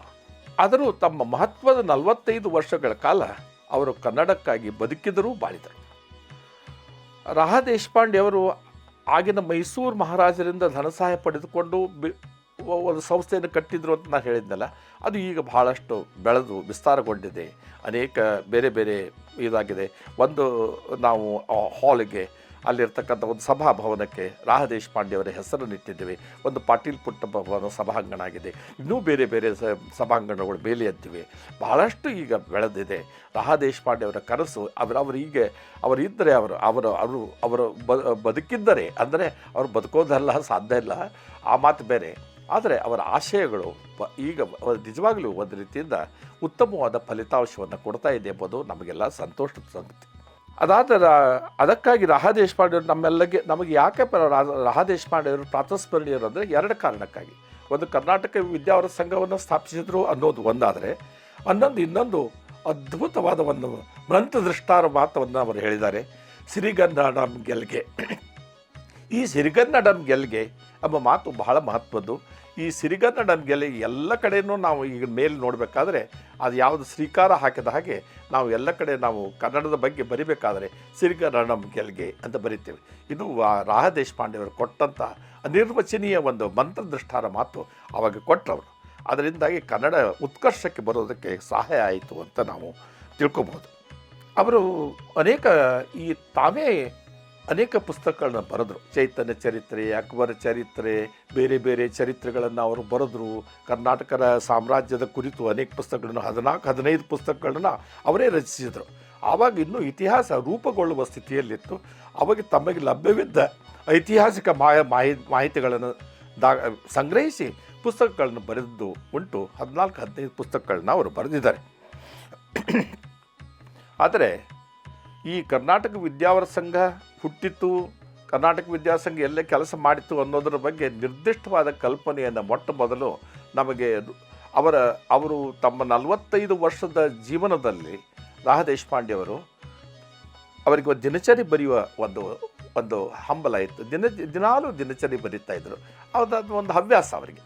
ಆ ಹವ್ಯಾಸ ಇತ್ತಲ್ಲ, ಅವರು ದಿನಚರಿ ಬರೆದು ಇಟ್ಟಿದ್ರಲ್ಲ, ಆ ಎಲ್ಲ ದಿನಚರಿಯನ್ನು ಒಟ್ಟುಗೂಡಿಸಿ 45 ವರ್ಷಗಳ ಅವರ ಅವಧಿಯಲ್ಲಿ ಬರೆದಂಥ ದಿನಚರಿಯನ್ನು ಒಟ್ಟುಗೂಡಿಸಿ ಅವರ ಮೊಮ್ಮಗ ಪ್ರೊಫೆಸರ್ KS ದೇಶಪಾಂಡೆ ಅವರು, ನಮ್ಮೆಲ್ಲರ ಅತ್ಯಂತ ದೇಶ ಕಂಡಂಥ ವಿರಳಾತಿ ವಿರಳ ಗ್ರಂಥಪಾಲರಾದಂಥ KS ದೇಶಪಾಂಡೆ ಅವರು ನಮ್ಮ ಮುಂದಿರಿಸಿದರು. ಅದರ ಮೂಲಕ ಇಡೀ ಕರ್ನಾಟಕ ವಿದ್ಯಾವರ ಸಂಘದ ಮತ್ತು ರಾಹ ದೇಶಪಾಂಡೆ ಅವರ ಹುಟ್ಟು ಬದುಕನ್ನು ಅದು ಸ್ಪಷ್ಟವಾಗಿ ನಮ್ಮ ಮುಂದೆ ತೆರೆದಿಟ್ಟ ಕೆಲಸವನ್ನು ರಾಹ ದೇಶಪಾಂಡೆ ಅವರ ಮೊಮ್ಮಗ ಪ್ರೊಫೆಸರ್ KS ದೇಶಪಾಂಡೆ ಅವರು ಮಾಡಿದರು. ಮತ್ತು ಈಗ ಸಿರಿಗನ್ನಡಂ ಗೆಲ್ಗೆ ಅಂತ ನಾನು ಏನು ಹೇಳಿದ್ನಲ್ಲ, ಈ ಸಿರಿಗನ್ನಡಂ ಗೆಲ್ಗೆ ಯಾರೋ ಬೇರೆಯವರು ಹೇಳಿದ್ದಾರೆ ಅಂತೇಳಿ ಕೂಡ ಅನೇಕರಿಗೆ ಕಾಲಾನಂತರ ಹಾಗಾಗಿತ್ತು. ಮತ್ತು ಆನಂತರ ಪ್ರೊಫೆಸರ್ ಕೆ ಎಸ್ ದೇಶಪಾಂಡೆ ಅವರು ಎಲ್ಲರಿಗೂ ಪತ್ರಗಳನ್ನು ಬರೆದು ನಾವೆಲ್ಲ ಪ್ರಯತ್ನ ಮಾಡಿ ಅದಕ್ಕೆ ಒಂದು ಬರೆದು ಸಿರಿಗನ್ನಡಂ ಗೆಲ್ಗೆಯ ಮಂತ್ರದುಷ್ಟಾರ ವಾಕ್ಯವನ್ನು ಕೊಟ್ಟವರು, ಮಾತು ಹೇಳಿದವರು ರಾಹ ದೇಶಪಾಂಡೆಯವರನ್ನು ಪ್ರತಿಬಿಂಬಿಸುವಂಥ ಒಂದು ಕೆಲಸವನ್ನು ಮಾಡಿದರು. ಅವರು ಹುಟ್ಟು ಹಾಕಿದ ಕರ್ನಾಟಕ ವಿದ್ಯಾವರ ಸಂಘ ಈಗ ಉತ್ತರೋತ್ತರವಾಗಿ ಪ್ರಗತಿ ಹೊಂದಿದೆ. ಅಲ್ಲಿಯ ಕಾರ್ಯಕಾರಿ ಮಂಡಳಿ ಕನ್ನಡ ಸಂಸ್ಕೃತಿಯನ್ನು ಉಳಿಸಿ ಬೆಳೆಸುತ್ತಿದ್ದಾರೆ. ಈಗ ಕಳೆದ 4 ವರ್ಷಗಳಿಂದ ರಾಹ ದೇಶಪಾಂಡೆಯವರ ಹೆಸರು ಅಜರಾಮರವಾಗಿಸಲು ಸಿರಿಗನ್ನಡಂ ಗೆಲ್ಗೆ ಎಂಬ ಪ್ರಶಸ್ತಿಯನ್ನು ನೀಡುತ್ತಾ ಅವರ ಹೆಸರಿನಲ್ಲಿ ಅದನ್ನು ನೀಡುತ್ತಾ ಬಂದಿದ್ದಾರೆ. ಹಾಗೆಯೇ ಪಾಟೀಲ್ ಪುಟ್ಟಪ್ಪನವರು ಕುರಿತು ಕೂಡ ಹೆಸರಿನಲ್ಲಿ ಕೂಡ ಪ್ರಶಸ್ತಿ ನೀಡ್ತಾರೆ. ಅಂದರೆ ಇಲ್ಲಿ ನಾವು ಪಾಟೀಲ್ ಪುಟ್ಟಪ್ಪನವರ ಹೆಸರನ್ನು ಯಾಕೆ ಉಲ್ಲೇಖಿಸ್ತಾ ಇದ್ದೇನೆ ಅಂದರೆ, ಪಾಟೀಲ್ ಪುಟ್ಟಪ್ಪನವರು ಈ ರಾಹ ದೇಶಪಾಂಡೆಯವರು ಕಟ್ಟಿದ ಆದರ್ಶಗಳನ್ನು ಮುಂದುವರಿಕೆಯಾಗಿ ಮುಂದೆ 53 ವರ್ಷಗಳ ಕಾಲ ಕರ್ನಾಟಕ ವಿದ್ಯಾವರ್ಧಕ ಸಂಘದ ಅಧ್ಯಕ್ಷರಾಗಿ ಕಾರ್ಯನಿರ್ವಹಿಸಿದರು. ಅವರು ಮಾಡಿದಂಥ ಒಂದು ಕಾಲಘಟ್ಟದಲ್ಲಿ ಮಾಡಿದಂಥ ಅನೇಕ ಕೆಲಸಗಳು ಈಗಲೂ ಕೂಡ ನಮ್ಮ ಮುಂದೆ ಇವೆ. ಆ ಕಾರಣಕ್ಕಾಗಿ ಪಾಟೀಲ್ ಪುಟ್ಟಪ್ಪನವರು ಸದಾ ಅವರೂ ಕೂಡ ಈಗ ನಿಜವಾಗಲೂ ಪ್ರಾತಸ್ಮರಣೀಯರೇ. ಅಂಥ ಪ್ರಾತಸ್ಮರಣೀಯರ ಹೆಸರಿನಲ್ಲಿಯೂ ಕೂಡ ನಾವು ಈಗ ಒಂದು ಪ್ರಶಸ್ತಿಯನ್ನು ಕೊಡ್ತಾ ಇದ್ದೇವೆ. ಇದು ಇಷ್ಟೆಲ್ಲ ಆದಮೇಲೆ 53 ವರ್ಷ ಆಯಿತು. ಈಗ ನೋಡಿ ಬಹಳ ಮಹತ್ವದ್ದು ಅಂದರೆ, ಯಾವ ವಾಗ್ಭೂಷಣ ಮೊದಲು ಬರ್ತಾ ಇತ್ತು, ನಿಂತು ಹೋಯಿತು, ಮತ್ತೆ ಪ್ರಾರಂಭವಾಯಿತು. 1973ರಲ್ಲಿ ಪ್ರೊಫೆಸರ್ ಕೆ ಎಸ್ ದೇಶಪಾಂಡೆ ಅವರು ಕಾರ್ಯಾಧ್ಯಕ್ಷರಾಗಿದ್ದಾಗ 1973ರಲ್ಲಿ ಒಂದು ಸಾರಿ ಅದು ವಾಗ್ಭೂಷಣ ಮತ್ತೆ ಒಂದು ರೀತಿ ಬೆಳಕಿಗೆ ಬಂತು. ಅದಾದಮೇಲೆ ನಿಂತು ಹೋಗಿತ್ತು. ಈಗ ನೋಡಿ ಬಹಳ ಸಂತೋಷದ ವಿಷಯ ಅಂದರೆ 69ನೆಯ ಕರ್ನಾಟಕ ರಾಜ್ಯೋತ್ಸವ ಸಂದರ್ಭದಂದು ಕರ್ನಾಟಕ ವಿದ್ಯಾವರ್ಧಕ ಸಂಘದ ಕಾರ್ಯಕಾರಿ ಮಂಡಳಿಯ ಒಂದು ರೀತಿಯಿಂದ ಅತ್ಯಂತ ಮಹತ್ವದ ಧೋರಣೆಯಿಂದಾಗಿ ವಾಗ್ಭೂಷಣ ಮತ್ತೆ ಪ್ರಕಟಣೆಗೊಳ್ಳುವಂತಾಗಿದೆ. ಇದೇ ನವೆಂಬರ್ 30ಕ್ಕೆ ಅದು ಪ್ರಕಟಗೊಳ್ಳುತ್ತದೆ ಅಂತ ನಮಗೆ ಗೊತ್ತಿದೆ. ಇಂಥ ಒಂದು ಸಂತೋಷದ ಕೆಲಸವನ್ನು ನಾವು ಕರ್ನಾಟಕ ವಿದ್ಯಾವರ್ಧಕ ಸಂಘದ ಕಾರ್ಯಕಾರಿ ಮಂಡಳಿ ಮಾಡ್ತಾ ಇರೋದು ಕನ್ನಡ ಪರಂಪರೆಯನ್ನು ಬೆಳೆಸುವಲ್ಲಿ ರಾಹ ದೇಶಪಾಂಡೆಯವರು ಹಾಕಿಕೊಟ್ಟ ಈ ಕನಸು ಆದರ್ಶಗಳನ್ನು ಅದನ್ನು ನನಸು ಮಾಡೋದರಲ್ಲಿ ನಿರಂತರವಾಗಿ ಶ್ರಮಿಸ್ತಾ ಇದೆ ಎಂಬುದು ಇಂಥ ಒಂದು ಮಾತುಗಳನ್ನು. ಈ ಮೂಲಕ ನಾವು ರಾಹ ದೇಶಪಾಂಡೆಯವರನ್ನು ಪ್ರಾತಸ್ಮರಣೀಯರು ಅನ್ನಬೇಕು.